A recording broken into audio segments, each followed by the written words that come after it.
আজকে ৩৫ বছর আগেকার কথা বলছি। ভাদুতে ফাকড়ি বংশে একটা লোক ছিল, সে ছিল সম্পর্কে আমার ভাই, ও মরে গেছে।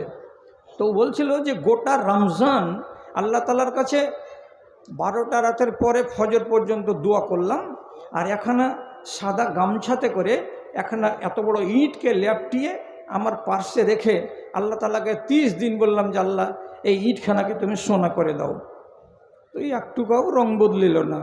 30 দিন পরে দেখছি তো ইঁট ইঁট হয়েই আছে। তো কী হবে তাহলে এরকম করে দোয়া করে? তো আল্লাহর উপরে রহম করে এই অসম্ভব জিনিসকে কোনো দিন আপনি দোয়া করতে যাবেন না। আপনি সম্ভব জিনিসের সম্পর্কে দোয়া করবেন।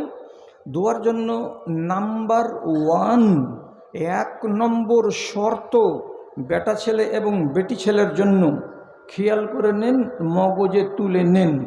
তা হলো এই, যতক্ষণ পর্যন্ত আপনি কোনো না কোনো অপরাধের উপরে দাঁড়িয়ে আছেন, আপনি নিজেকে মুক্ত করতে পারেননি, ততক্ষণ পর্যন্ত কোনো নিশ্চয়তা নেই যে আপনার দোয়া কবুল হবে। যেমন কোনো মানুষের আপনি 20,000 টাকা মেরে খেয়েছেন, আপনি জানেন যে আমি লোকটার টাকা মেরে খেয়েছি, যতদিন শোধ না দিবেন ততদিন পর্যন্ত আপনার দোয়া কবুল হবে না। বুঝতে পারা গেল কথা?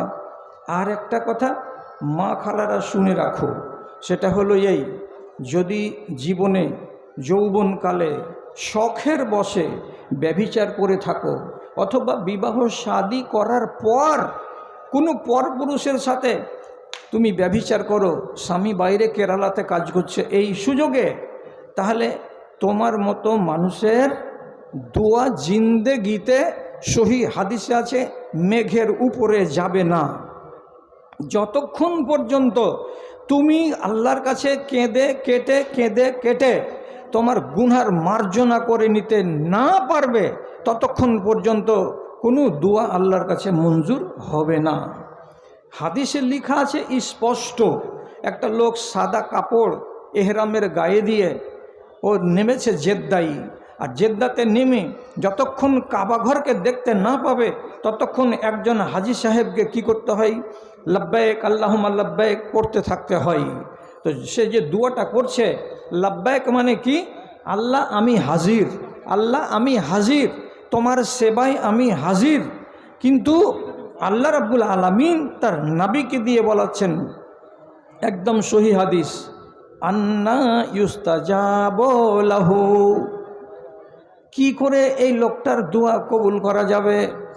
এই লোকটার বাড়ি হলো ভাদো, সাদা কাপড় পরেছে, এহরাম গায়ে দিয়ে আছে, আর কাবা ঘরের দিকে এগিয়ে আসে আর বলছে লাব্বাইক আল্লাহুম্মা লাব্বাইক। এই লাব্বাইক তার কেমন করে জবাব দেওয়া যাবে?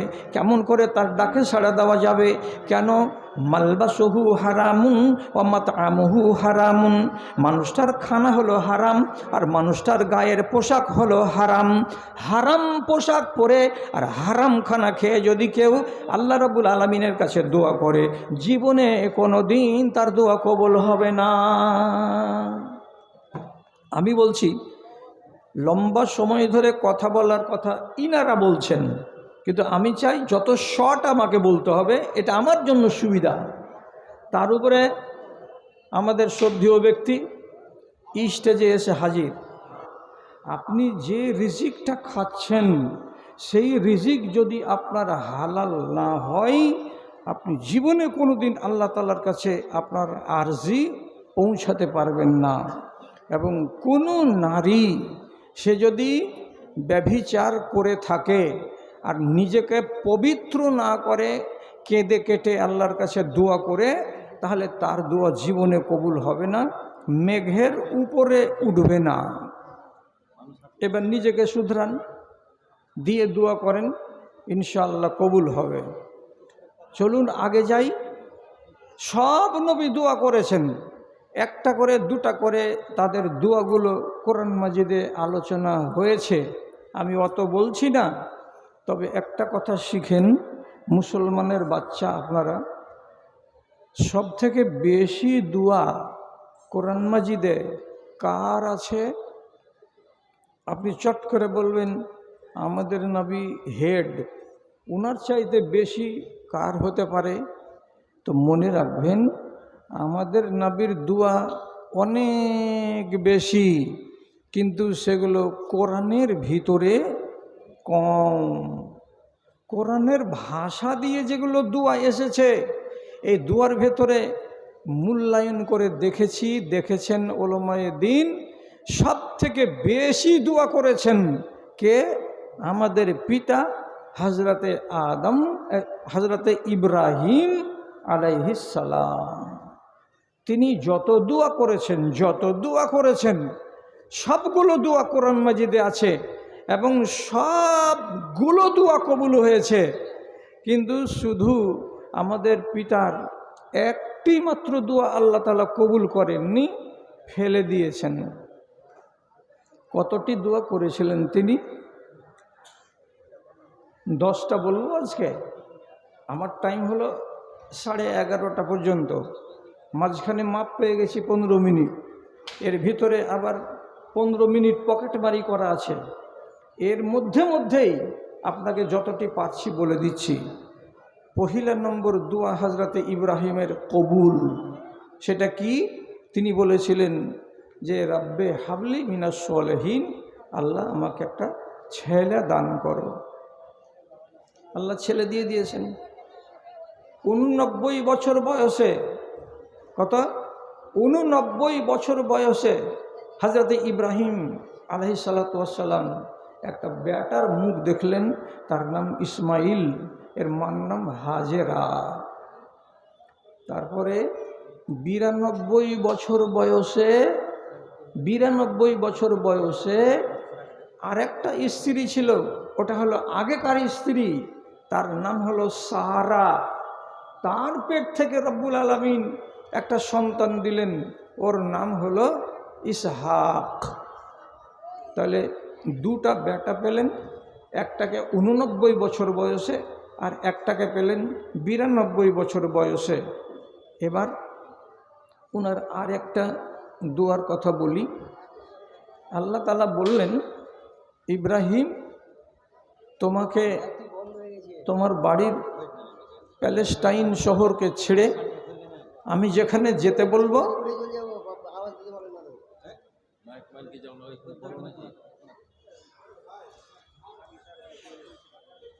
তোমাকে যেখানে যেতে বলবো সেখানে চলে যেতে হবে।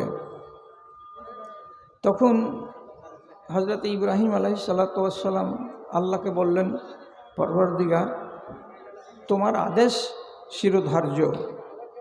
এখানে আমার 2টা বিবি আর আমার 2টা বিবির একটা করে বাচ্চা। তাফসীর লিখছে যে আসল বিবি হচ্ছে সারা, আর হাজেরা হলো সারার দেয়া দাসী। তো দাসীর পেটের ছেলে হয়ে গেল আগে, আর আমি হইলাম মেন মালকিন, আমার ছেলে হলো না। যদি হয়ে গেল আগে, তো এইটা জিনিস একটু বাক বিতণ্ডার।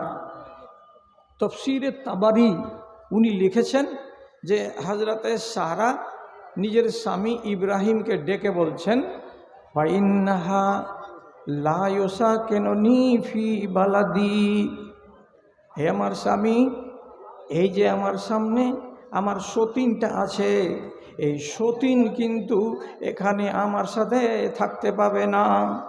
আমি থাকবো প্যালেস্টাইনের মাটিতে এবং সতীনকে অন্য জায়গায় রাখতে হবে।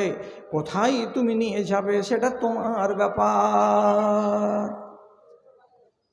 শেষে আল্লাহ ইলহাম করলেন, তুমি তোমার বাড়ি থেকে একেবারে এরোপ্লেনে 3.5 ঘন্টা 4 ঘন্টার রাস্তা, দক্ষিণ দিকে একটা বিরান জায়গা, গাছ নেই, গাছড়া নেই, বাড়ি নেই, ঘর নেই, কোনো মানুষ বাস করে না। কোনো এক সময়ে সেখানকার কোনো লোক আল্লাহর ঘরটাকে বানিয়ে রেখেছিল, সেটাও কিন্তু সকাল বিকাল ওই কাবার চারিদিকে কেউ ঘোরাফেরা করতো না, আবাদ হতো না। এমন নির্জন বিরান জায়গাতে তোমার বাচ্চাকে এবং তোমার বিবিকে ফেলে দিয়ে আসো। আজি 4 মাস 5 মাস বয়সের বাচ্চা তাকে ফেলে দিয়ে আসতে বলছেন। কোথায়? তো বর্তমানে যেটা মক্কা শহর সেথায় ইব্রাহিম নবী রেখে দিয়ে এলেন। তো পয়েন্ট ভাববার কোনটা, তিনি যদি সাথে থাকতেন, দূরে যাও এই ছেলেগুলো, ওই দূরে যাও, এখানে আকার থেকে আমি টেনে নেব, তোমরা ওই দিকে যাও, পূর্ব দিকে যাও, চলে যাও ওই দিকে, যেগুলো লোক এখানে আসতে পারবে না ওখানে যাও। আর 12 মাস এমনি করে চাদর লিয়া ঘুরিও না, একবার করে বাছুর ছাড়ে সকালে আর একবার ছাড়ে বিকেলে, সব সময় ঘুরিও না, এগুলো দেখে খারাপ লাগছে। রেখে দিলেন, দিয়ে থাকবেন সাথে, তো এত দূর এলাকা উনি রেখে দিয়েছেন। খেজুরের পুটলিটা আর 2 বোতল পানি মশকে দিয়ে চলে যাচ্ছেন এদিকে। এখান থেকে যখন তারানগরের ত্রিমোহনীতে পৌঁছেছে, বিবি হাজেরা বলছে, কোথায় যাচ্ছ? উত্তর নেই। ফের হাঁটছেন, আবার প্রশ্ন করছেন, কোথায় যাচ্ছ? কোনো উত্তর নেই। 3 বারের বার হাজেরা বলছেন, একই কথা স্বামীকে বারবার বলা ঠিক নয়, অন্য প্রশ্ন করি। এবার 3 বারের বার বেটি ছেলে হয়ে আওয়াজ মারল, একবারে গগনভেদী আওয়াজ, ইয়া ইব্রাহিম আমারাকাল্লাহ বেহাজা। এই স্বামী ইব্রাহিম, এই রকম করে নির্জন জায়গাতে বালুর চরে একটাও মানুষ নাই, ছায়া যে আছে সেখানে গিয়ে বসবো কোলের বাচ্চাটাকে নিয়ে, একটুও ছায়া নাই, এমন নির্জন এলাকায় তুমি যে আমাকে রেখে দিয়ে চলে যাচ্ছ, কেন যাচ্ছ এটা আমি বলছি না, আমার প্রশ্ন হলো আমারাকাল্লাহ বেহাজা, আল্লাহ রাব্বুল আলামিন কি তোমাকে এইভাবে ফেলে দিয়ে যেতে বলেছেন নাকি? তখন নবী ইব্রাহিম ওখান থেকে বলছেন, না, হ্যাঁ আমাকে এইভাবে ফেলে দিয়ে যে বলেছেন। তখন বিবি হাজারা বলছেন, একদম সহি হাদিস, এসান লা ইউজিউনা, তাহলে তো আমার মালিক আল্লাহ তাআলা আমাকে বরবাদ করবেন না, আমার ছেলে বরবাদ হবে না। সেদিন ইব্রাহিম নবীর বুখারীর রিওয়ায়েতে লেখা আছে, 10 রশি দূরে গিয়ে আল্লাহর কাছ থেকে এমনি করে হাত তুলে তুলে তুলে তুলে দোয়া করে বলেছিলেন। কি বলেছিলেন দুয়াতে? হাফিজ হলে তো খুব ভালো হতো, কিন্তু আমার বাপ আমাকে হাফিজ বানায়নি। তো তিনি একটা দোয়া করছেন, কি, রব্বি জাআল হাযাল বালাদা আমিনা, হে আল্লাহ এই শহরটাকে তুমি নিরাপদ শহর বানাও, নিরাপত্তার শহর বানাও, শান্তির শহর বানাও। একটা দোয়া হলো। এখন এটা দোয়াকে ভাঙিয়ে দেখেন তো, সৌদি আরবের মাটিতে, বিশেষ করে মক্কার মাটিতে আপনি জীবনে কোনো দিন মারাপানি, খুনাখুনি, হানাহানি দেখতে পাবেন না। চারিদিকে 18 থেকে 19 কিলোমিটার চৌহদ্দির মাঝখানে রব্বুল আলামিন কানুন করে রেখেছেন, কি, হারাম শরীফের ভেতরে কোনো একটা গাছের পাতাকে কারণে কাটা যাবে না, হারাম শরীফের ভেতরে কোনো একটা জানোয়ারকে শিকার করা যাবে না, হারাম শরীফের ভেতরে কোনো মানুষ যেন আপসের ভেতরে বিবাদ না করে, লড়ালড়ি না করে। নবী ইব্রাহিমের কথাটা আজ পর্যন্ত রব্বুল আলামিন সত্য করে কায়েম রেখেছেন। ওখানে মারামারি হয় না, ওখানে কাটাকাটি হয় না, ওখানে হানাহানি হয় না, ওখানে ঝগড়া বিবাদ হয় না। শান্তির নগরী যদি দেখতে চান তো সেটাই হলো রহমতের নগরী। 2-3টা লোক খালি এমনি করে হ্যাঁ বলিয়েন। ইমাম সাহেব নমাজ পড়াইতে যাবেন, বিশ্ববিখ্যাত ইনারা আলেম, তাদের দুশ্মন হতে পারে লুকিয়ে এসে, তার জন্য এদিকে 4টা এদিকে 4টা পুলিশ তাদের হেফাজত করে যেখানে খাড়ো হবেন এখান পর্যন্ত নিয়ে আসে। ওরা ওই 8 জন লোক নমাজে দাঁড়ায় না, ইমাম সাহেবের ডানে আর বামে তার হেফাজতের জন্য দাঁড়িয়ে থাকে। আপনারা যদি না দেখে থাকেন তো বেটাকে বললেন যে বেটা আমাকে একবার দেখাও। তো আপনি বলেন তো, কেউ তো বলেন, এতগুলো যে নিরাপত্তার পুলিশ আছে, কোনো পুলিশের হাতে একটা বন্দুক আছে? নাই। লাঠি আছে? নাই। ওদেরকে খালি হাত প্রশাসনের দায়িত্বে দেওয়া আছে, ওরা হলো পুলিশ। এটা কোন পুলিশ? এটা কেমন পুলিশ? আমাদের দেশে একটা পুলিশ বিনা বন্দুকে নাই, আমাদের দেশে একটা পুলিশ বিনা পিস্তলে নাই। তারা ওইগুলো অস্ত্র সবসময় হাতে রাখে। আর ওরা কেমন পুলিশের পুলিশ যে তাদেরকে কোনো অস্ত্র লাগে না। কেন লাগে না? নবী ইব্রাহিম দোয়া করেছিলেন, আল্লাহ রাব্বুল আলামিন বলছেন তোমার দোয়াকে কবুল করলাম। বাড়াতে পাবো না, শর্টে বলছি। তিনি আরেকটা দোয়া করে বলছেন, ওয়ারযুক আহলাহু মিনাস সামারাত। পরওয়ারদিগার, মক্কা নগরীতে যত লোক থাকবে কিয়ামত পর্যন্ত এদেরকে তুমি রিজিক দিও রে আল্লাহ। আমি যদিও আমার বিবিকে মাত্র একটা ব্যাগে 2-3 কেজি খেজুর দিয়েছিলাম, আর একটা মশকে 1 মশক পানি দিয়েছিলাম, কিন্তু তারপরে এই জায়গাতে যত লোক আসবে, যত লোক এখানে আবাদ হবে, তাদেরকে চিরদিন তুমি ফলের রিজিক দান করিও। আল্লাহ রাব্বুল আলামিন তার কাছে নবী ইব্রাহিম বিরিয়ানি চাননি, রুটি চাননি, তরকারি চাননি, আর দুনিয়ার কোনো খাবারের কথা বলেননি। তিনি বলেছেন ফলের রিজিক দান করিও। মক্কাতে ফলের গাছ আছে, একটা খেজুর ছাড়া নাই। আর আপনি একবার মুখ দিয়ে খালি বাহির করেন যে এটা খাবো, কোনটা ফল নাই এ কথাটা বলেন। আল্লাহু আকবার। যারা হজ করতে গেছে তারা দেখেছে, আর যারা থেকেছে তারা দেখেছেন। আপনি বাজারে যাবেন, এই বড় বড় কলা পাওয়া যাবে, এরকম মোটা মোটা, 1 রিয়ালে 2টা, 1 রিয়ালে 2টা কলা পাওয়া যাবে। কলার গায়ে লেবেল লাগানো আছে, ওতে লেখা আছে গুয়ানা, অর্থাৎ দক্ষিণ আমেরিকার একটা রাষ্ট্র গুয়ানা। সেখান থেকে পৃথিবীর উন্নত মানের কলা চলে আসছে কোথায়? সৌদি আরবের মাটিতে। লেবানন শহরে প্রচুর পরিমাণে সেব জন্মায়, মিষ্টি মিষ্টি সেব। যত সেব দেখবেন বাজারে ভর্তি হয়ে আছে মক্কার আর মদিনার।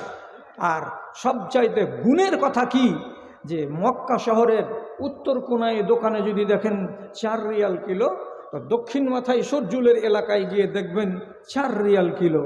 গুণীপুকুরের যদি কোনো একটা দোকানদারকে বলেন সেব কত করে কিলো, তো 4 রিয়াল কিলো। পিছন দিকে যদি গলিঘাটের কোনো দোকানে গিয়ে বলেন কত করে কিলো, 4 রিয়াল করে কিলো। কোনো একটা জায়গাতে কোনো একটা জিনিসের দামে হেরফের নেই। আর আপনি বিরিয়ানি আর রুটি তরকারি খাওয়ার চাইতে হজের মৌসুমে গিয়ে দেখেন গা, ফলমূল খেয়ে খেয়ে খেয়ে খেয়ে মানুষ বাঁচছে। নবী ইব্রাহিম ফলের দোয়া কেন করলেন? তিনি ভাত রুটির কেন দোয়া করলেন না? তার মানে হলো এই, রুটি খেতে গেলে আপনার স্বাস্থ্যের যতটা লাভ আছে তার বিনিময়ে হাফ পরিমাণ যদি আপনি ফল খেয়ে নেন, তার চাইতে 10 গুণ বেশি শরীরে শক্তি পাওয়া যাবে। তিনি প্রোটিনের দিকে দেখলেন, তিনি লাভের দিকে দেখলেন। আর দেখার পরে আল্লাহ রাব্বুল আলামিনকে বললেন, পরওয়ারদিগার, এখানকার লোকেদেরকে তুমি ফলের রিজিক দিও। আজ পর্যন্ত মদিনা মক্কার লোকেরা 12 মাস নানান রকমের ফলের রিজিক খায়, অভাব নেই। তাহলে ওটা দোয়াও কবুল হয়ে গেছে, ঠিক। তারপর বাপ বেটা বড় হলো, 14 বছর বয়স হলো। 2 বাপ বেটা মিলে কাবাকে নির্মাণ করলেন। কাবা নির্মাণ করা যখন হলো,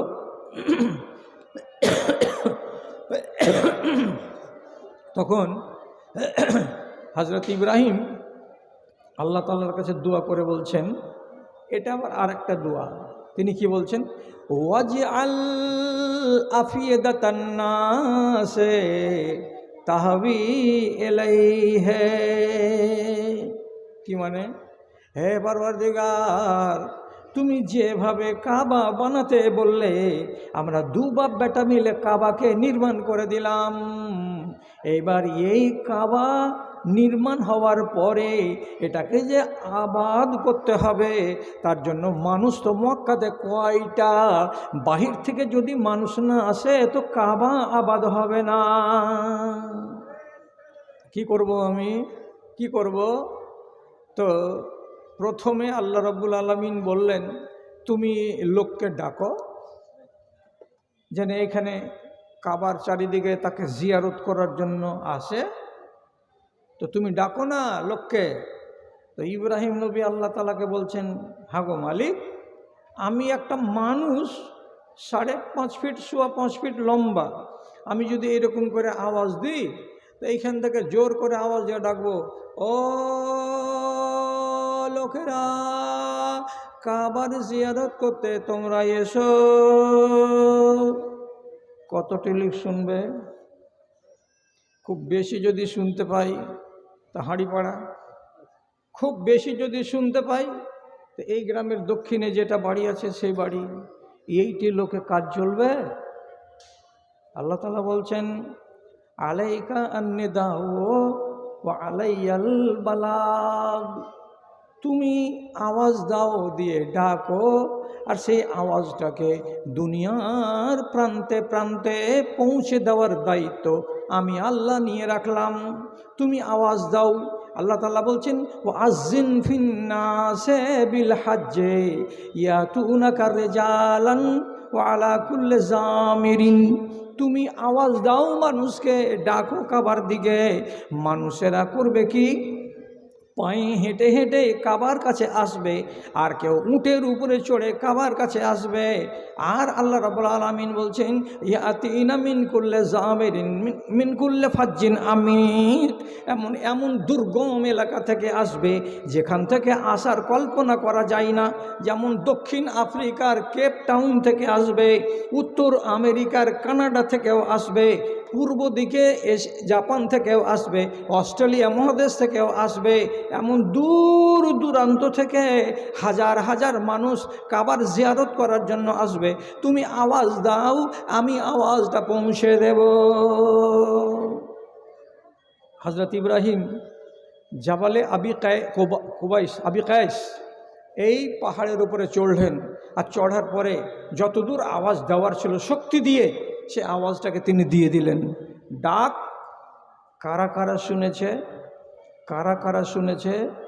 তাফসীর তাবারি উনি লিখছেন, যাদেরকে রব্বুল আলামিন রুহের জগতে কানে তাদের আওয়াজ পৌঁছে দিয়েছেন, তারা একদিন না একদিন কাবার জিয়ারতে যাবেই যাবে। আর যাদের নসিবে ওই আওয়াজ লাগেনি, তারা রুহের জগতেও শুনতে পায়নি, তখন যারা শুনেছিল, ডাইরেক্ট শুনেছিল, তারা হাজিরি দেবে কাবাই। আর যারা তখনও দুনিয়াতে আসেনি, এখনও রুহের জগতে আছে, তাদের কাছেও রব্বুল আলামিন আওয়াজটা পৌঁছিয়ে দিয়েছেন। আজকের দিনে যারা যায় সেখানে হজ করতে কিংবা উমরা করতে, তারা নবী ইব্রাহিমের আওয়াজ শুনেছে, আল্লাহ রাব্বুল আলামিন তাদের পর্যন্ত পৌঁছে দিয়েছেন সেই আওয়াজ। আপনি টাকার মালিক, অনেক টাকা রাখেন, অনেক গাড়ি বাড়ি আছে, আপনি হজ করতে গেলেন না কেন? তার জবাব হলো এটাই, নবী ইব্রাহিম ডেকেছিলেন, আওয়াজ দিয়েছিলেন, আপনাকে রুহের জগতে রব্বুল আলামিন সে আওয়াজ শুনতে দেন নাই। আর যারা যারা আওয়াজ শুনে নাই, তারা কাবা পর্যন্ত পৌঁছতে পারবে না। নবী ইব্রাহিমের আওয়াজ পৌঁছে গেছে সারা দুনিয়ার মানুষের কাছে। আপনি লিস্ট দেখবেন, প্রত্যেক বছর সৌদি সরকার বের করে, কোনো একটা দেশ বাদ নাই যে সেখান থেকে হাজি আসে না। তাহলে এটাও কবুল। শর্ট করছি, টাইমটা খুব কম। তিনি একদিন আল্লাহ তাআলার কাছে দোয়া করে বলছেন, পরওয়ারদিগার, আর একটা দোয়া আছে আমার। কি? তো বলছে, ওয়াজনুবনি ওয়া বানিয়া আন না'বুদাল আসনাম, এই পরওয়ারদিগার, আমি তোমার কাছে আরাধনা করছি, আমি এবং আমার বেটা, তার বেটা তার মানে পোতা, তার বেটা মানে তার পোতা, আমার বংশের কোনো লোক যেন মাটির খোদার পূজা না করে, আমার বংশের কোনো মানুষ যেন এই মাটির তৈরি করা খোদাগুলোকে ইবাদত না করে, এখান থেকে তুমি তাদেরকে বাঁচিয়ে রাখো। নবী ইব্রাহিম নিজের বংশের ভেতর থেকে উৎখাত করে দিলেন কাকে? মাটির পূজাকে। আল্লাহ রাব্বুল আলামিন সেটাও কবুল করে নিলেন। বংশে একটা কথা যে বলে দিয়েছেন নবী ইব্রাহিম যে কেউ মাটির খোদার পূজা করবে না, ওখানে জুড়ে দিয়েছেন আর একটা কথা, যে আল্লাহ তুমি আমার নসলের মধ্য থেকে নবী দিও, নবী দিও, ওয়াবাস ফীহিম রাসূলা, এই সিলসিলা থেকে তুমি একটা নবী দান করিও। তা আগে বললেন কি? এরা যেন মাটির খোদার পূজা না করে, আর এদের মধ্য থেকে তুমি একটা নবী দিও। তো ইব্রাহিম নবীর বেটার নাম ইসমাইল, আর ইসমাইলের পরে তার বেটা তার বেটা তার বেটা করতে করতে করতে করতে চলে এসেন আব্দুল মুত্তালেব। আব্দুল মুত্তালেবের বেটা আবদুল্লাহ, আর আবদুল্লাহর বেটা হলেন নবী মুহাম্মদ সাল্লাল্লাহু আলাইহি ওয়াসাল্লাম। এই সিলসিলাটার ভিতরে তিনি যে আগে বলেছিলেন আমার বংশের লোকেরা যেন মাটির খোদার পূজা না করে, তামাম মুয়াররিখিন বলছেন আব্দুল মুত্তালেব ঈমানদার নয় ঠিক, কিন্তু তিনি মাটির খোদার ইবাদত করেননি। আব্দুল মুত্তালেব কাবার খাদেম ছিলেন। আব্দুল মুত্তালেব তিনি স্বপ্নে দেখেছিলেন বিরান হয়ে যাওয়া ইন্দারা, জমজমের ইন্দারা ঢাকা পড়ে গেছিল, চাপা পড়ে গেছিল। তাকে রব্বুল আলামিন স্বপ্নে দেখালেন, তিনি আবিষ্কার করেছেন এই ইন্দারাটাকে, জমজমের কূপকে। আর তারপরে অল্প দিন পর আবার নবীজি দুনিয়াতে আসছেন। তাহলে এই লোকটা কি আল্লাহর কাছে পিয়ারা নয়? আল্লাহর কাছে ভালো লোক নয়? এটা মুশরিক। এ কথাটা হাতে বাড়ি দিয়ে বলা যাবে না। তবে ওরা কোনো দিন কোনো ধর্ম মানার সুযোগ পায়নি, তার জন্য তাদেরকে জাহান্নামে যেতে হবে। আল্লাহ পাকের নবী, তার বাপ আবদুল্লাহ, তার সম্বন্ধে কি কথা আছে? এক দেহাতি জিজ্ঞেস করে বলছেন নবীজিকে, আল্লাহ রসুল আমার বাপ কোথায়? তো রসুল বলছেন হুয়া ফিন্নারে, তোমার বাপ জাহান্নামে। মনটা বেজার হয়ে গেল। চলে যখন যাচ্ছিল ওইখান থেকে বেজার হয়ে, তখন রসুলকে ডাকছেন যে শোনো শোনো শোনো শোনো শোনো। কাছে যখন এলো লোকটি, তখন রসুল বলছেন আবুকা ওয়া আবি ফিন্নার, তোমার বাপ যেমন জাহান্নামে যাবে তেমনি আমারও বাপ জাহান্নামে যাবে। কেন? মাথা হালকা করো, তোমার বাপ দিন পায়নি, ধর্ম পায়নি, বেদিন হয়ে মরে গেছে। আমার বাপ দিন পায়নি, এটা আলাদা কথা। কিন্তু তাই বলে তারা মাটির খোদার পূজা করেনি। এই বংশের আল্লাহ রাব্বুল আলামিন কতদিন পরে দিলেন? ঐতিহাসিকগণ বলছেন ৩,৫০০ বছর পর ইব্রাহিম নবীর নসলে, ইসমাইলের আওলাদের কুলে আজকে পয়দা হয়ে গেলেন আমাদের শেষ নবী হজরতে মুহাম্মদ মুস্তাফা সাল্লাল্লাহু আলাইহি ওয়াসাল্লাম।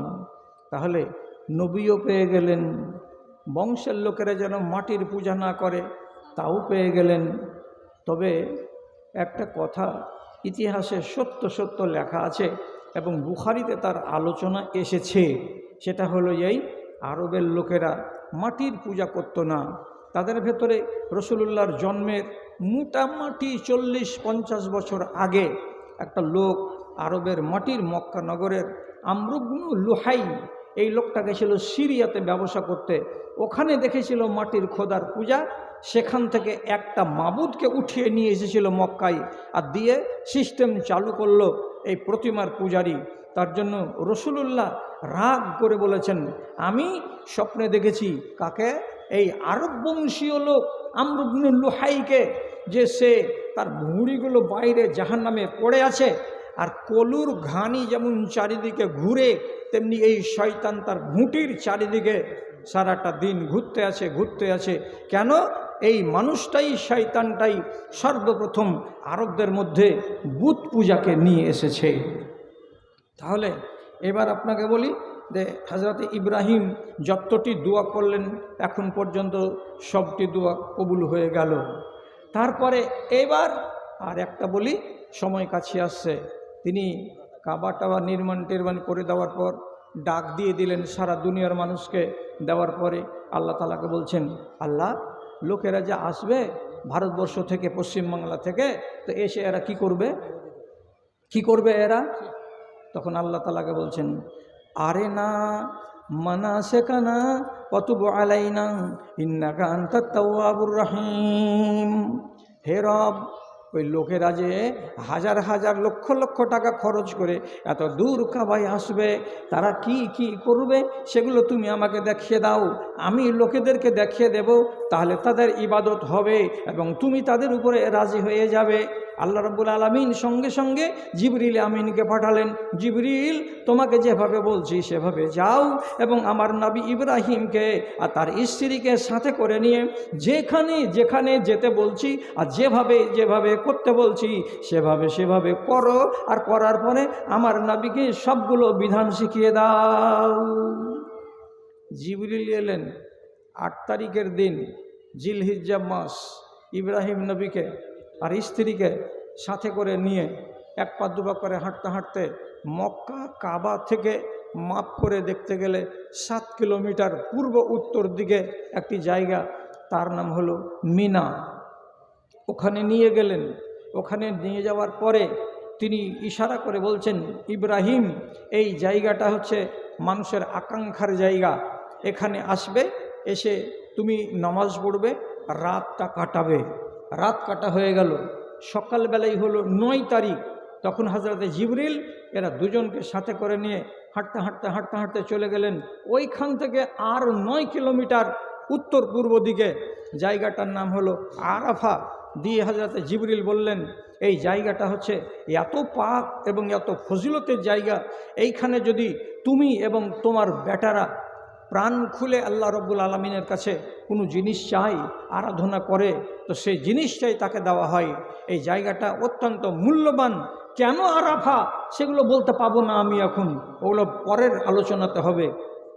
ওখানে থেকে সন্ধ্যাবেলায় যখন সূর্য ডুবে গেল তখন তাদেরকে সাথে করে নিয়ে হযরতে জিবরিল উল্টো পথে হাঁটা দিলেন।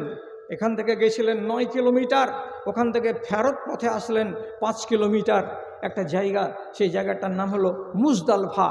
মুজদালফাতে গিয়ে হযরতে জিবরিল বললেন, এই জায়গাতে আপনাকে রাতের বেলায় দাঁড়াতে হবে, আপনাকে রাতটা কাটাতে হবে। রাতটা কাটালেন। কাটার পরে আবার ফিরে এলেন মিনায়। মিনায় আসার পরে নবীজিকে শিখিয়ে দিলেন যে এই জায়গাতে আপনি একটা কুরবানি করবেন, এটাকে বলা হয় নাহার। তারপরে 3 জায়গাতে পাথর মারবেন। এই পাথরগুলো কেন মারা হয় এগুলোও আপনারই স্মৃতি। আপনি যখন নিজের ছেলেকে কুরবানি করতে নিয়ে এসেছিলেন, তো যেখানে যেখানে ইবলিস শয়তান আপনাকে বিভ্রান্ত করার চেষ্টা করেছে ওইখানে ওইখানে আপনি যে পাথর মেরে তাড়া করেছিলেন, সেই স্মৃতি জীবিত রাখবে কারা? আপনার আল আউলাদেরা। এইটা হয়ে গেল মিনার মাঠ, পাথর মারার জায়গা। তারপরে কুরবানি করালেন, তারপরে আবার কাবায় নিয়ে আসলেন।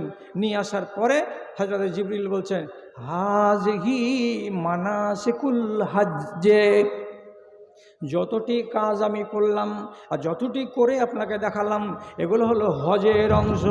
এই কাজটি করে দিতে গেলে একটা মানুষ হাজি হয়ে যাবে এবং সে নিজেকে রব্বুল আলামিনের কাছে একটা নেককার মানুষ হিসাবে তুলে ধরতে পারবে। তারপরে হযরত জিবরিল সাফা আর মারওয়াকে দৌড় দিয়ে নিয়েছিলেন। এটা কার নিদর্শন? তো সবগুলো কথা তো খুলে বলা হয়নি, আলোচনাটা হচ্ছে 4 ঘন্টার। আর আপনার সামনে সময় পেয়েছি, সেই সময় এতটুকু টেনে আনতে পারলাম না। বাচ্চা ইসমাইলকে শুইয়ে দিয়ে পানির জন্য দৌড়াদৌড়ি করেছিলেন হাজেরা 7 বার, সাফা মারওয়া সাফা মারওয়া সাফা মারওয়া। এই যে 7 বার দৌড়েছেন, আজ পর্যন্ত তার আওলাদের উপরে হজ করতে গেলে সাফা মারওয়া দৌড়াতে হবে, এটা কম্পালসারি করা আছে।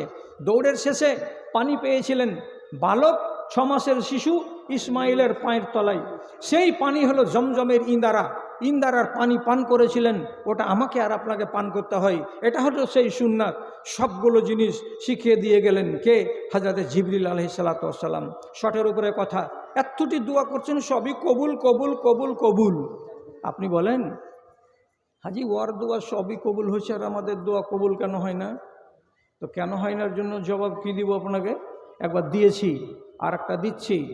আমার নবী জনাবে মুহাম্মাদুর রাসূলুল্লাহ বলছেন, গোলাম ছোট্ট ছেলে, নাবালক ছেলে আব্বাসকে ডেকে, আব্দুল্লাহ বিন আব্বাসকে ডেকে বলছেন, ইয়া গোলাম, এ ছেলে, তোমাকে 3টা কথা শিখিয়ে দিচ্ছি, খবরদার ভুলিও না।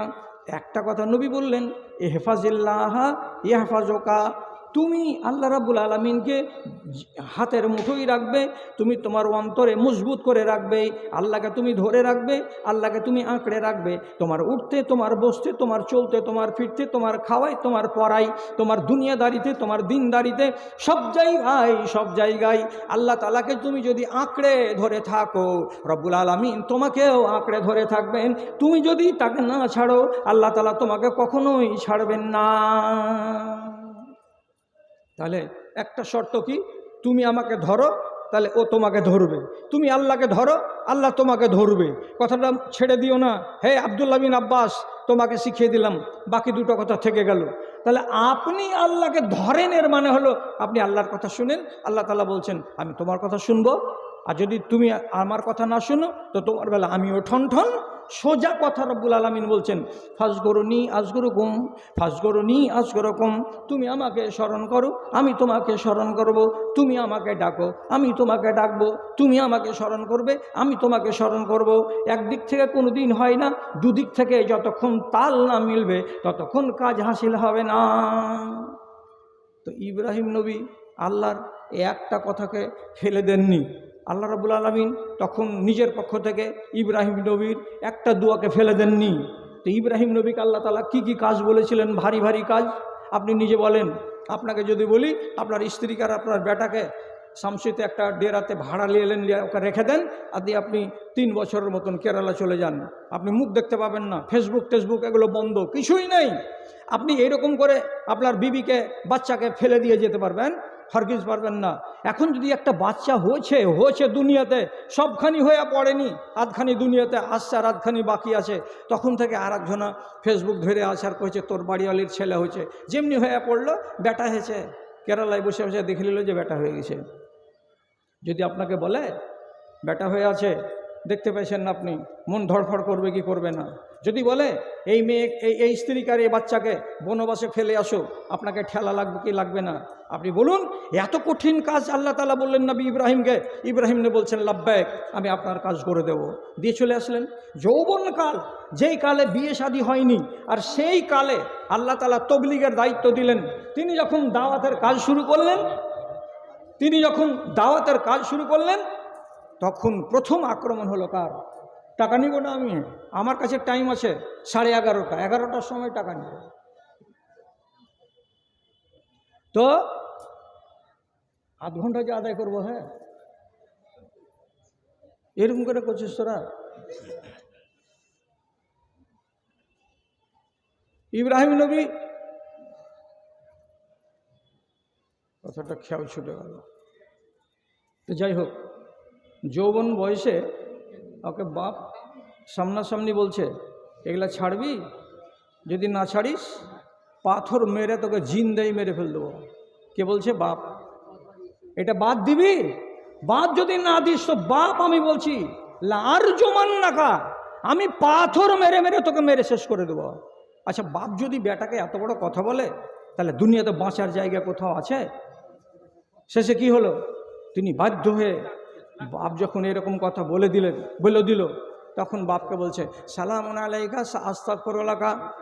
বাপ আমি চলে গেলাম, তোমাকে সালাম দিচ্ছি, দিয়ে চলে যাচ্ছি, তোমাকে আজ থেকে আমি বাপও বলবো না, তোমার বাড়ি আজকে থেকে আমি বেটা হয়ে থাকবো না, যেদিকে আমার চোখ যাবে সেদিকে চলে যাব। যৌবন বয়সে বাড়ি ছেড়ে দিলেন, বাড়ি হারা হয়ে গেল, ফ্যামিলি নাই, স্ত্রী নাই, ছেলে পেলে নাই। এইরকম বয়সে এত বড় চ্যালেঞ্জটা কে গ্রহণ করতে পারে? আল্লাহ রাব্বুল আলামিন ইঙ্গিত করলেন, মুশরিক বাপ যদি তোমার কথা না শুনেই তো বাপের বাড়ি ছেড়ে দাও, বাপের কাছে থাকতে হবে না। তিনি তো আল্লাহর কথা মেনে নিলেন, আপনি কি মানতে পারবেন? উনি একদিক থেকে রব্বুল আলামিনের কথা মেনে যাচ্ছেন। এই 12 বছর 13 বছর বয়সের ছেলেকে সাহারা হয়েছে, অর্ডার হয়ে গেল কুরবানি করো, একে কুরবানি দেওয়ার জন্য নিয়ে চলে গেলেন। আপনার হিম্মত আছে যে নিজের বেটাকে চাকুর তলে ফেলে আপনি জবে করে দিবেন? অথচ নবী ইব্রাহিম নিয়ে গেলেন মিনার মাঠে, যে কুরবানি দিতে গেলেন। রব্বুল আলামিন কুরবানি দিতে দিলেন না, কি করলেন? ওর জায়গাতে দুম্বা পাঠিয়ে দিয়ে, বদল দিয়ে কুরবানি আদায় করা হয়ে গেল। তিনি তো সেটাও করে দিয়েছেন। আর কি বলছি, শটের উপরে বলছি, 80 বছর বয়সে, এবং অন্য ইতিহাস লিখছে 85 বছর বয়সে আল্লাহ রাব্বুল আলামিন নবী ইব্রাহিমকে বলছেন খাতনা করতে হবে, তোমার খাতনা করা নাই। বলো এখন কত বড় এটা ঝামেলা। 80-85 বছর বয়সের লোকের খাতনা করার জন্য কুণ্ঠে ওস্তা পাওয়া যাবে বলেন তো? এখন নবী ইব্রাহিম তিনি কি বলছেন, আমি আমার আবরু আলগা লোকের সামনে খুলব? এটা কাজ করা যাবে না। তিনি নিজেই এবার কি করলেন, সই হাদিস, তিনি কুলহাড়ি নিলেন। কুলহাড়ি, তখনকার যুগে এত অস্ত্র ছিল না। কুলহাড়ি নিলেন আর এখানে লকড়ি নিলেন, ঘরের ভিতরে গেলেন, বাড়ির লোককে বললেন ভিতরে আসিও না, অপারেশন হবে। এখন কি করলেন, এই শুকনো লকড়ির উপরে নিজের ফালতু চামড়াটাকে বাম হাত দিয়ে ধরলেন আর ডান হাত দিয়ে কুড়ুলটাকে ওর উপরে বসিয়ে দিয়ে ফালতু চামড়াটাকে কেটে দিয়ে নিজের খাতনা নিজে করে দিলেন। এত বড় দায়িত্ব নিজের কাঁধে নিয়ে নেওয়া। চারটিখানি কথা আপনি মনে করছেন, বলছে শুনতে ভাল লাগছে, শুনতে ভাল লাগছে, করে দেখান তো করতে ঠেলাটা কত লাগে। সব করে চলে যাচ্ছেন, সব করে চলে যাচ্ছেন। তো আপনি যখন আল্লাহর কথা করে চলে যাচ্ছেন তখন আল্লাহ কেন আপনার কাজ করে দেবেন না? हाँ, तू मेरा हो जा मैं तेरा हो जाऊं, तू मेरा काम कर दे मैं तेरा काम कर दूं, सारी दुनिया से रिश्ता तोड़ ले और मेरे साथ रिश्ता जोड़ ले, बस খেলা শেষ। কিন্তু আমি করতে পারছি না, উনি করতে পারছেন, সবই কবুল হচ্ছে। তবে একটা কথা, একটা তো কিছু বিসমিল্লাহ বলে থাকবে, একটা দোয়া আল্লাহ রাব্বুল আলামিন কবুল করেননি কেন? বাপের জন্য নবী ইব্রাহিম বলেছিলেন, সূরা শূরাতে লেখা আছে এই কথাটা। কি বলছে আয়াতটা, যে ওয়াগফিরলি আবি ইন্নাহু কানা মিনাজ জালিন। আয় আল্লাহ, তুমি আমার বাপকে মাফ করে দিও, আমার বাপ হলো একটা গুমরাহা ইনসান। আমার বাপ যদি পথভ্রষ্ট হয় তো আমি তার বেটা হলাম নাবি, কাজে আমি নাবি হয়ে তোমার কাছে দোয়া করছি, আমার বাপকে তুমি মাফ করে দিও। ওয়ালা তুখজিনি ইয়াওমা ইউবআসুন, আর যেদিন তুমি আমাদেরকে সেই হাসরের ময়দানে নিয়ে আসবে সেদিন আমাকে বেইজ্জত করিও না। আল্লাহ তাআলা এই দোয়াটা রব্বুল আলামিন সব কবুল করলেন, সব কবুল করলেন। যতটি দোয়া এর আগে আপনাকে বলেছি সব কবুল হয়েছে, কিন্তু সূরা শূরার ভেতরে এই যে দোয়াটা করলেন, আল্লাহ আমার বাপকে মাফ করে দিও, আল্লাহ রাব্বুল আলামিন বলছেন এটা কবুল হবে না। সেই তো দুয়াই বলি, ওই তো মুখেই ডাকি, তবু কেন আজ এত নৈরাশ, তবু কেন আজ এত নৈরাশ। ব্যথিত বেদনায় দিন রাত ভেবে যায়, তবুও তো কুল কিছু পাই না। ভুলেছি তোমায় বলে দয়া তোমার আজ হয় না।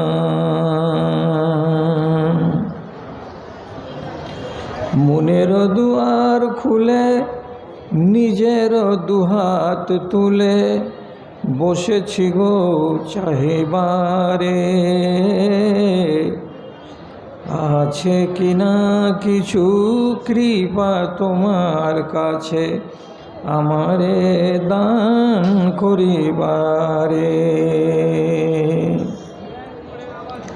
দ্বারের ফকির আমি, না ফিরাও আমায় তুমি, দ্বারের ফকির আমি, না ফিরাও আমায় তুমি। দাও গো প্রভু কিছু দাও না, ভুলেছি তোমায় বলে দয়া তোমার আজ হয় না।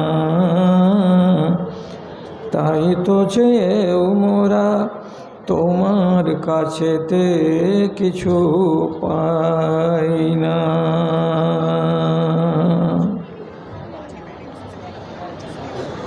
শ্রদ্ধেয় সভাপতি সাহেব, সমবেত এই এলাকার বিভিন্ন প্রান্ত থেকে মাদ্রাসার এক রাশ ভালোবাসাকে বুকে নিয়ে ও ইমানি জজবাকে সাথে নিয়ে উপস্থিত বিভিন্ন শ্রেণীর আমার প্রাণের ভাই ও বন্ধুগণ তথা মজলিসের এক পার্শ্বে বসে থাকা আমার স্নেহের মাতা ও ভগ্নীগণ, আল্লাহ তাআলার শুকরগুজারি করি, তার নামাক হালালি করি যে আমরা সবাই বছরে একবার একটা নির্দিষ্ট দিনে আমাদের এই প্রাণপ্রিয় প্রতিষ্ঠানের ডাকে সাড়া দিয়ে এই ময়দানে উপস্থিত হয়ে কিছু কথা শুনে নিজেদের ঈমানকে সংশোধন করার, চাকচিক্য করার একটা উপায় গ্রহণ করি এবং যতদূর সম্ভব কিছু পয়সা পকেট থেকে বের করে মাদ্রাসার আর্থিক অবস্থাকে ঠিকভাবে ঠিক পথে চলতে সাহায্য করি। এই জন্য আল্লাহ তাআলা আমাদের এই দুটোই কাজ একই সাথে করিয়ে নিচ্ছেন বলে আমরা সবাই মিলে একটুখানি নামাক হালালি করি, একটা জিকিরও হবে আর আল্লাহর নুন হালালি করাও হবে। তার জন্য একবার শুকরগুজারি করেন নিজের জায়গায় বসে মোহাব্বতের সাথে। আমিও বলছি, আপনারাও বলুন আলহামদুলিল্লাহ। তারপরে তার আখিরি রসুল রহমাতুল্লিল আলামিন জনাবে মুহাম্মদুর রাসূলুল্লাহ সাল্লাল্লাহু আলাইহি ওয়াসাল্লামের উপর শত সহস্র শান্তির ধারা বর্ষিত হোক। আল্লাহুম্মা সাল্লি আলাই, আল্লাহুম্মা বারিক আলাই। বিরাদরান ইসলাম, একটা কথা আমার বিষয় সম্পর্কে আলোচনা করার আগে বলছি যে ইসলামী সভার যেটা আদব, সেই আদবটা হলো নীরবতা পালন করা। হাদিসে লেখা আছে কান্না আলা রউসিহিম আত-তায়র।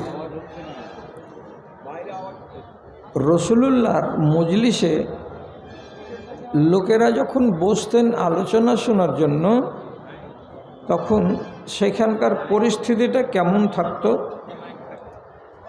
তো আমার কথা নয়, এটা হাদিসের কথা, যে একজন শিকারী তার বগলে 10খানা নলগুলোকে নিয়ে একটা বড় শিমুলের গাছের তলায় যখন যায়, তো একটা নলকে আর একটা নলের সঙ্গে জোড় দিয়ে উপরে 30 ফিট 40 ফিট উপরে বসে থাকা পাখিটাকে শিকার করে। তো সেই সময় ও যদি জোরে জোরে পা ফেলে আর শুকনো পাতাগুলো মুড় মুড় করে আওয়াজ করে, আর বেশি বেশি আওয়াজ পায়ের তলায় হয়, তাহলে এই আওয়াজটার দিকে উপর থেকে পাখিটা দেখতে যাবে যে কিসের আওয়াজ হচ্ছে নিচে। আর নিচের দিকে যখন দেখবে তখন শিকারীকে দেখে নিবে, আর শিকারীকে যদি দেখে নেই, নলকে যদি দেখে নেই, তো ফুরুত করে পালিয়ে যাবে। এই জন্য শিকারী কি করে, তার পাটাকে ফেলে, তো বিড়াল যেমন করে পা ফেলে অমনি করে পা ফেলে, কিঞ্চিত পরিমাণে আওয়াজ হয় না ওই জায়গাটাতে। তাহলে শিকারী শিকার করার জন্য যেই নিস্তব্ধতাকে অবলম্বন করে, সেই নিস্তব্ধতা বিরাজ করবে ইসলামী সভায়। তাহলে যে ব্যক্তি কিছু বলবে সে ঠিক করে বলতে পারবে, আর যারা শুনবে তারা ঠিক করে শুনতে পারবে। কিন্তু এটা আমাদের মজবুরি, এটা আমাদের বাধ্যবাধকতা। মানে কোনো রাস্তা আর নাই তারানগর মাদ্রাসাওয়ালাদের সামনে বলে লাভ হবে না যে এখানেই হবে মানে ভোজ ভাণ্ডারের গেট, আর এই মাদ্রাসার আধা অংশতেই হবে মহিলাদের বসার জায়গা। তাহলে যদি এইভাবে সারাটা 13 ঘন্টা ধরে মানুষ চলে আর কথা বলে আর হই হুল্লোড় হতে থাকে, তাহলে একটা মানুষ শুনবে কি করে, আর একটা মানুষ সুচারুরূপে বলবে কি করে? ক্যাসেটের মতো বাজতে হবে, কে ধরলো কে ধরলো না, কে বুঝলো কে বুঝলো না, এগুলো জিনিস কোনো বিচার মধ্যে আর আসে না। যাই হোক, এসব বেশি কথা বললে কোনো লাভ নেই। আদবের সাথে আরজ করছি, যারা সাইডে দাঁড়িয়ে আছেন দয়া করে একটু সম্মান রক্ষা করেন মজলিসটার। হয় বসে যান, আর না হয় এখান থেকে সরে দূরে চলে যান, ওইদিকে চলে যান। একটা কাজ করেন, হয় বসে যান, না হয় এখান থেকে একটু দূরে সরে যান। কোনো একটা করেন, এভাবে দাঁড়িয়ে থাকেন না। কিছু করেন, কিছু করেন।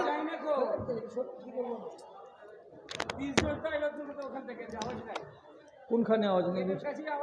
মেয়েদের কাছে তো কোনো মাইক, কোনো হর্ন কি?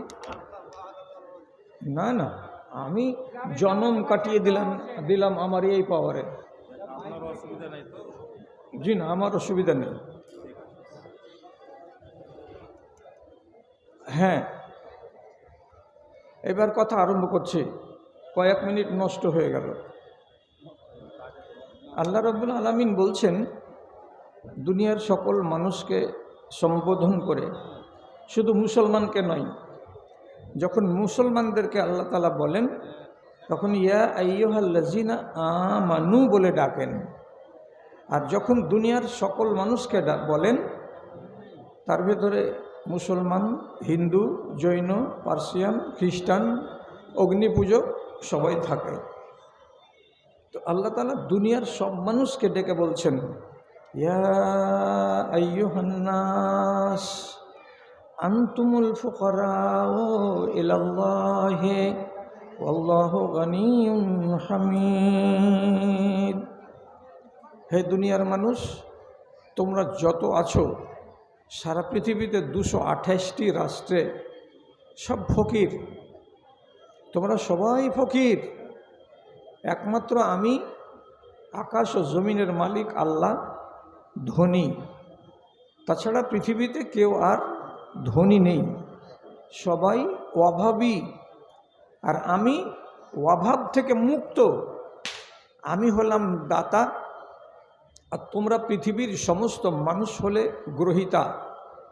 আমি খেতে দিচ্ছি মুসলিমকে, অমুসলিমকেও। যারা আমাকে না মেনে খাচ্ছে তারা নামক হারাম, আর যারা আমাকে মেনে আমাকে এক বলে স্বীকার করে খাচ্ছে তারা হলো নামক হালাল।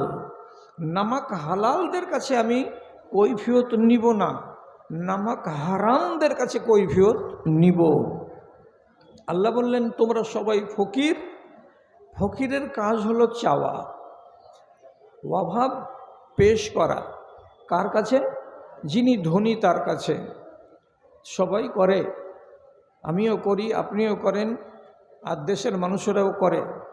তো আমরা যখন মুসলিম সম্প্রদায় এখানে আছি, আমরা নিজেদের কথা বলি, পরের কথা আমি বলতে যাচ্ছি না। অভাব কি মানুষের একরকম? যার যেটা অভাব সেটা আল্লাহ তাআলার কাছে চাই। উদাহরণ কি দিব? হযরতে আদম আলাইহিস সালাতু ওয়াস সালাম দোয়া করেছিলেন। সে দোয়াটি সব কটা পুরুষ লোকের, অন্তত যারা নামাজি মানুষ তারা জানে, যে তিনি গুনাহ করেছিলেন, তার জন্য মার্জনা চেয়েছেন আল্লাহর কাছে। তো চাওয়াটাই তো হলো ভিখারির পরিচয়। উনি দোয়া করেছিলেন, রব্বানা জালামনা আনফুসানা ওয়া ইল্লাম তাগফির লানা ওয়া তারহামনা লানাকুনান্না মিনাল খাসিরিন। উনার দরকার ছিল গুনাহ মার্জনা করার, তাই তিনি সেটা দোয়া করেছিলেন। সবারই কি একই অভাব?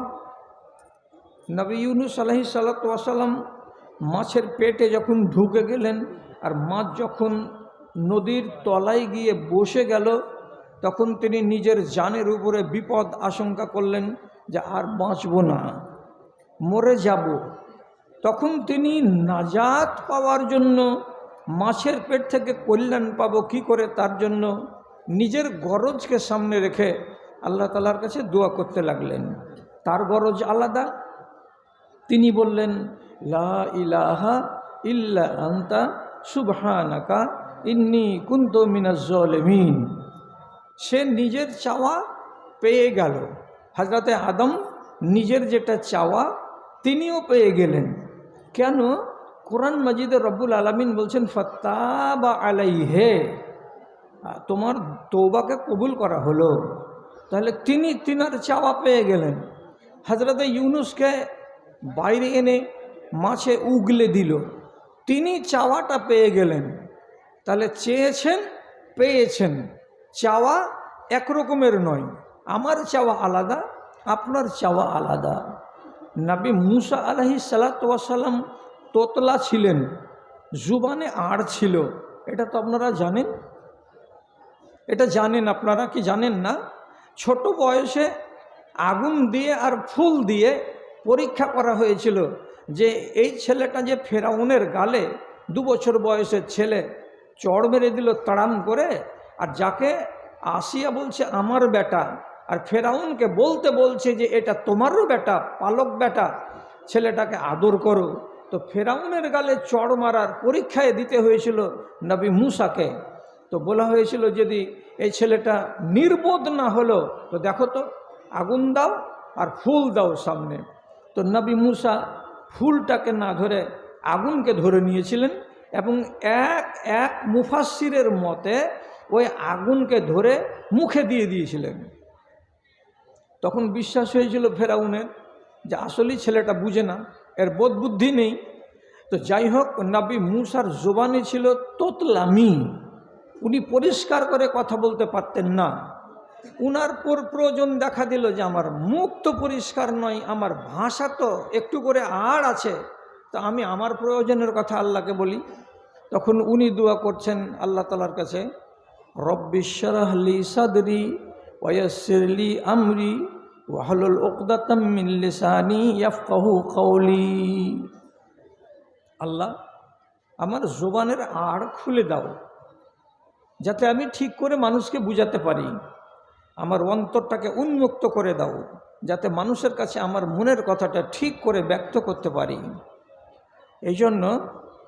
এই জন্য রাগ করবেন না, আমি কোনো মানুষকে ছোট করতে চাইছি না, আপনাকে শুধু শিখাবার জন্য বলছি। ডাক্তার জাকির নায়েক সাহেব যখনই ভাষণে উঠবেন, আরম্ভ করবেন, তখন আপনারা নিশ্চয়ই শুনে হবেন, যখন পিস টিভি চালু ছিল এবং এখনও অনেক অনেক চ্যানেল থেকে পাওয়া যাবে, আপনি দেখবেন যে খুতবা দেওয়ার পরে উনি এটা আয়াত অবশ্যই অবশ্যই অবশ্যই পড়বেন। কোনটা আয়াত? রব্বিশ শরহ লি সাদরি ওয়ায়াসসির লি আমরি ওয়াহলুল উকদাতাম মিন লিসানি ইয়াফকাহু কওলি। কেন করেন এইটা? তো আল্লাহ তাআলা দুনিয়ার যে কোনো মানুষকে একটু না একটু দোষ দিয়েই রেখেছেন। তো উনি এত বড় ব্রিলিয়ান্ট পৃথিবীর মাটিতে, তো রব্বুল আলামিন তার জবানে একটু সামান্য আড় দিয়ে রেখেছেন। কথাগুলো যখন শুনবেন তখন বুঝতে পারবেন আপনারা। তাহলে আমি বলতে চাইছি তার প্রয়োজন ছিল আলাদা, এই জন্য উনি এটা দোয়া করলেন। হযরত ইব্রাহিম আলাইহিস সালাতু ওয়াস সালাম 89 বছর বয়সে 89 বছর বয়সে তিনি বলছেন আল্লাহ তাআলার কাছে তার অভাবের কথা। কি তার অভাব? তো আল্লাহ তাআলাকে বলছেন যে ওয়াশতাআলার রাসু শাইবা, মাথার চুলগুলো সাদা হয়ে গেছে, দাড়িগুলো সব সাদা সাদা হয়ে গেছে, একটাও কালো চুল শরীরে নাই, আর আমার হাড়গুলো সব দুর্বল হয়ে গেছে। এই রকম বয়সে এখন পর্যন্ত একটা পুত্র সন্তানের মুখ দেখতে পেলাম না আল্লাহ, তার জন্য তোমার কাছে একটা দোয়া করছি, রব্বে হাবলি মিনাস সলিহিন, একটা ভালো ছেলে আমাকে দান করো। একটা বেটা দেখার জন্য মনটা আকুলি বিকুলি করে, তুমি যদি দেওয়ার ইচ্ছা করো মালিক তো তুমি দিতে পারবে। আমার বয়স হয়ে গেলে কত? তো 89 বছর। 89 বছর বয়সে আল্লাহর কাছে ছেলে চাইলেন, রব্বুল আলামিন তার আশাটাকে পূরণ করে দিয়ে বলছেন ফাবাশশারনাহু বিগুলামিন হালিম। আমি ইব্রাহিমের কথাকে শুনলাম, তার দোয়াটাকে কবুল করলাম, 1 বছরের মাথায় তাকে সুন্দর একটা সন্তান দান করলাম, তার নাম হলো ইসমাঈল আলাইহিস সালাম। সকলের প্রয়োজন কি এক নয়, আলাদা আলাদা। সাহাবী আইয়ুব, আবু আইয়ুব, উনি আল্লাহ তাআলার কাছে দোয়া করছেন উনার মতো করে।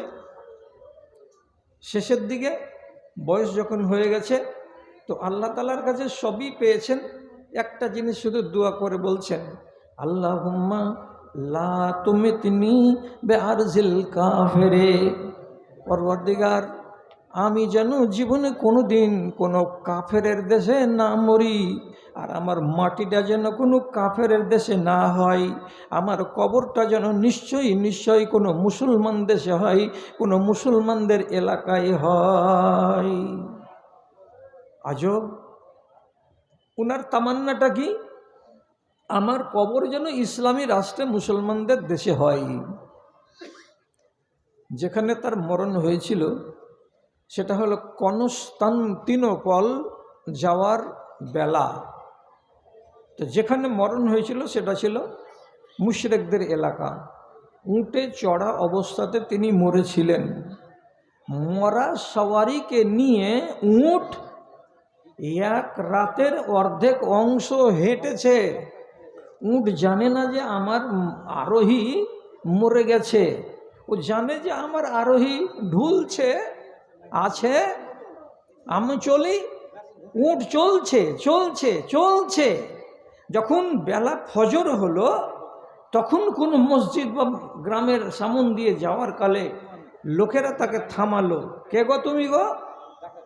তো থামাতে গিয়ে শেষ পর্যন্ত দেখতে পেল যে এটা মরা লাশ। নিচে নামালো, নিচে নামিয়ে তাকে যে ছুঁয়ে নিল, তাকে যে ধরে নিল, তো এই লোক কটা আল্লাহর হুকুমে কনস্তান্তিনোপলের এলাকায় সবটি মুসলমান। দুনিয়ার মাইকম্যান বলে যে মাইক্রোফোন থেকে মুখ দূরে হটিয়ে কথা বলো। আমি এটাও জানি মাইক্রোফোন থেকে যদি মুখ দূরে থাকে তো কথা পরিষ্কার হবে, আর এর ভিতরে যদি আমি ঢুকে যাই তাহলে যাত্রার মতন হাউ হাউ হাউ হাউ করে আওয়াজ করবে। মাইকম্যান এসে আমার মুখের ভিতরে ভরে দিয়ে গেল। এখন লেগেছে কমিটিকেও চুলকানি, ওকেও লেগেছে চুলকানি। মাইক ঠিক হয়ে বাজে না, তো কোনটা কি করবে দিশা পায় না। কাছে দিলেই কি বেশি জোরে বাজবে? বাজবে না, তোমার ঢোলে যেটুকু আছে সেটুকুই বাজবে। যাক, তোমার কথা মানলাম, এদের কথাও মানলাম, বুড়ো বয়সে কাজিয়ে করব না। আমার ভুলগুলোকে আসমানের সমান ভুল করে লোকেরা দেখছে, অতএব আল্লাহ তুমি আমার দ্বারাই কোনো ভুল করাইও না মালিক। মরার কালে ভুল করে মরতে চাইছি না। তো উনার দাফন হলো কোথায়? মদিনাতে হলো বাড়ি, আর এরোপ্লেনে যেতে সময় লাগবে 4.5 ঘন্টা দূর। যুদ্ধের ময়দানে যাচ্ছিলেন, সম্ভব হলো না, মরে গেলেন কনস্তান্তিনোপলের এলাকায়, মুসলমানদের এলাকাতে তার আজও কবর আছে। যদি আপনারা আবু আইয়ুবের মসজিদ তার নামে যেটা নির্মিত দেখতে চান, আপনি অ্যান্ড্রয়েড মোবাইলকে বলুন, সে আপনাকে আবু আইয়ুবের কবরের পাশে তার স্মৃতি হিসাবে যেটা মসজিদ তা আপনাকে দেখিয়ে দেবে। আজও আছে। তাহলে আল্লাহ তাআলা তার দোয়াকে কবুল করে নিচ্ছেন। দোয়া কাউরি করি ফেলেও দিয়েছেন, এমনও আছে। হযরত উমর দোয়া করেছিলেন, আমার কবর যেন মদিনাতে হয় এবং আমি যেন শহীদ হয়ে মরি।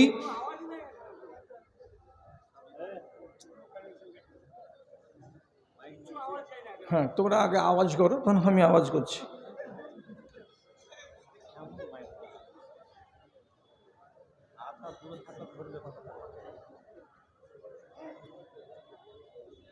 আমাকে বলিও কখন শুরু করবো, আমি বলিও আমাকে।